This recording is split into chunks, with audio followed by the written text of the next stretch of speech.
Hey, howdy everyone. Welcome back. It's a new month. Welcome to April. And I figure we'd switch direction this time around and let's talk about US coin series. Predominantly some of the more classic pre-1900 series.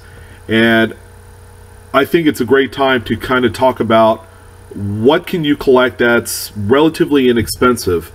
Because there's a lot of hot US coin series like the capped bust, the draped bust material, a lot of the early copper, some of the early dollar coins, you know, like the seated Liberty and so on, and trade dollars. All this stuff is hot in the market, so it's kind of to the point where it's hard to obtain without having to shell out like $500, $1,000 or more. All right, so the question begs, okay, Blue Ridge, what kind of US classic coin series pre-1900 era can I collect for, you know, something like, say, for under $50 to $100 or even less? And the first obvious choice, all right, is the 2-cent Shield copper coin. All right, as you can see right here, it's a magnificent and truly American design. All right, it's kind of under the radar, okay, because it's not, you know, it's one of those coins that came out at the time where people were using more of the copper coins of pennies and more of the nickels, but not so much the 2-cent coins, and it was pretty much produced and fulfilled for postage rates at the time.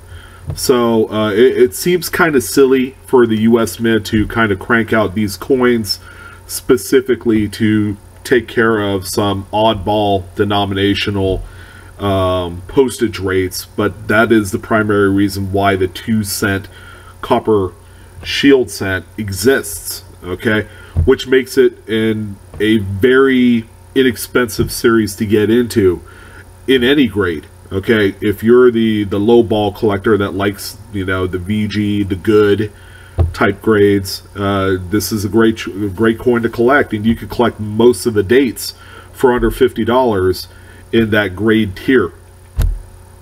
Now the coin is designed, and you'll find that my 3 selections, actually 4 selections, are all designed by the one designer by the name of James Longacre.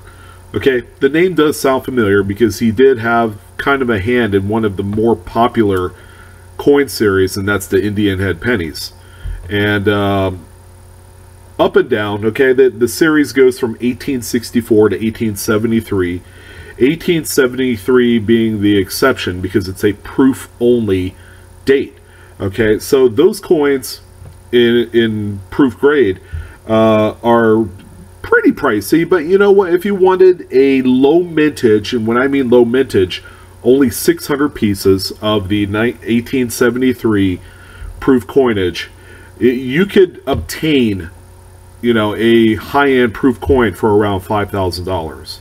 Okay, it could get kind of crazier than that, you know, if you get like a top pop, you know, a real blistering looking coin. But you know what, if you wanted like that proof 63, proof 64, kind of like the middle ground coin, you know, the most you should have to pay is anywhere from $4,000 to $5,000. Now, a lot of the other business strike coins from 1864 to 1872 is relatively affordable. The 1872, of course, is the low mintage coin of the group at 65,000 pieces. However, you could find a nice EF, XF type coin for around $1,000. All the other dates, if you're looking for like a VF, XF type grade, expect to pay around $30 to $50 a coin. It's really not that bad. Plus, you get some beautiful quality pieces. So this would be my obvious first choice. Another coin that was designed by Mr. Longacre himself is the 3-cent silver piece, okay, also called a trime. This series went from 1851 to 1873, and again, it was produced more of the need of the Postal Service oddball rates than anything else, so that's why the US Mint produced them. Okay, it was a very short-lived series. As you know, it only lasted 22 years, and it's pretty gosh darn sporadic up and down. But a lot of the pieces in that VF XF range can be had for under $50.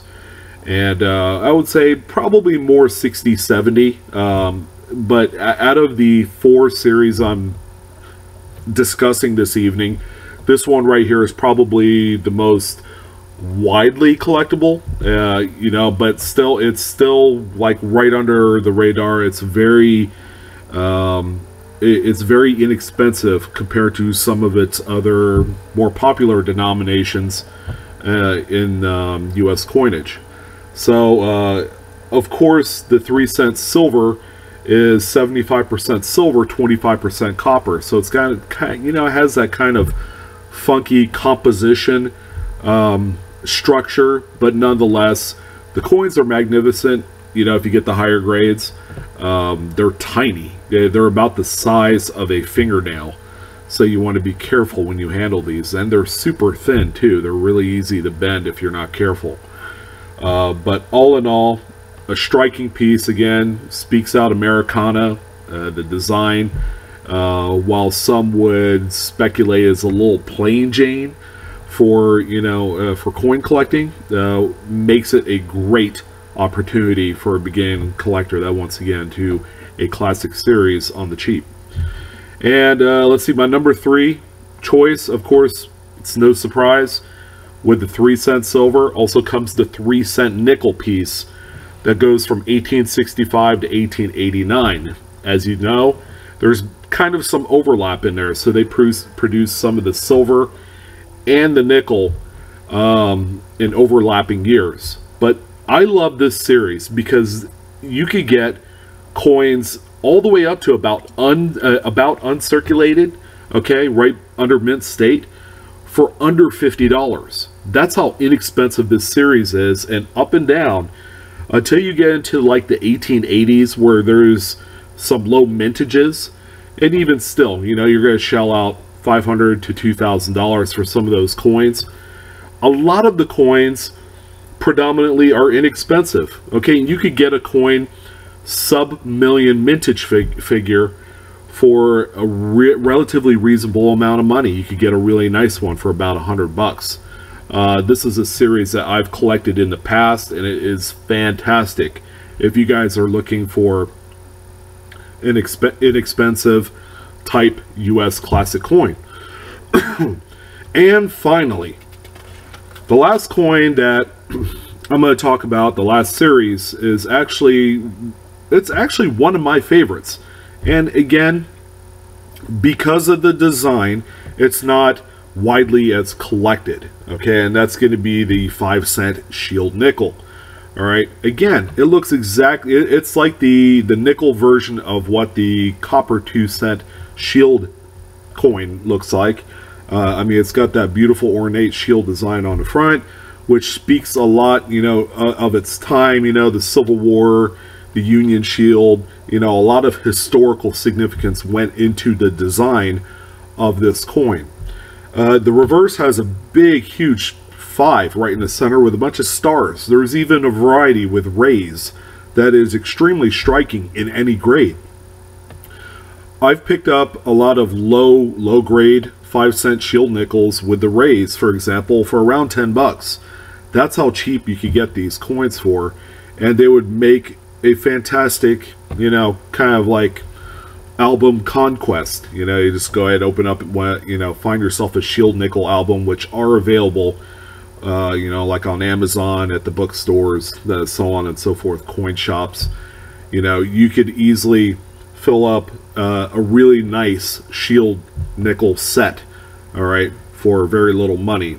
Now, with all of the series, you have the proof coinage that are also available. You know, a lot of them have low mintages, you know, under 1,000 in some cases. Some of the coins can be a little pricey. There are varieties up and down, a lot of overdates, especially in the shield nickel series. So you want to be careful that you're not overpaying for something you don't quite understand, because, you know, varieties really enhance the value of some of these coins tenfold. So the more rare the varieties or overdates or whatever the case may be, that will greatly affect the overall value of the coin. But up and down, man, I tell you what, if you're looking for some really solid U.S. coin classic series that you really want to get into, and you just don't want to spend a ton of money, these are by far and away my top 4 picks. If I were to peg some sort of like honorable mention, the half dimes are also another wise choice.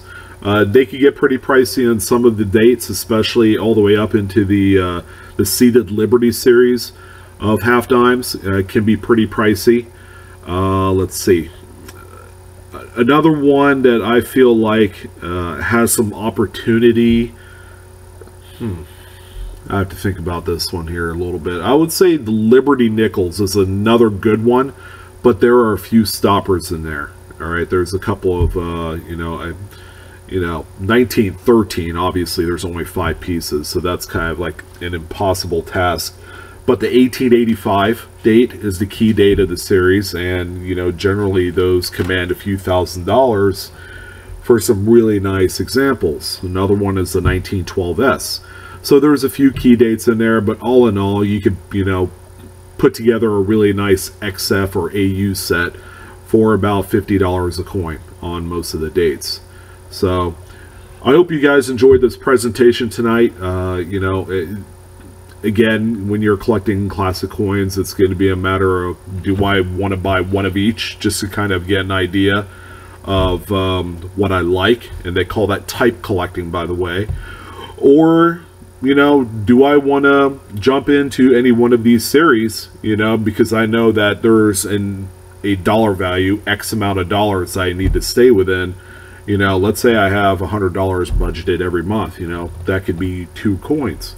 It could be 5 coins. It could be 10 coins in any one of these series, because it's a relatively easy to approach series of coins, these 4 coin classic series, because the price point is delectable, to say the least. But if you guys haven't subscribed to Blue Ridge Silverhound, please do so. We talk about a lot of great stuff, coin related, currency related, you name it. And I appreciate your guys' time. Okay, you guys have a wonderful evening, and I'll talk to you soon. Take care.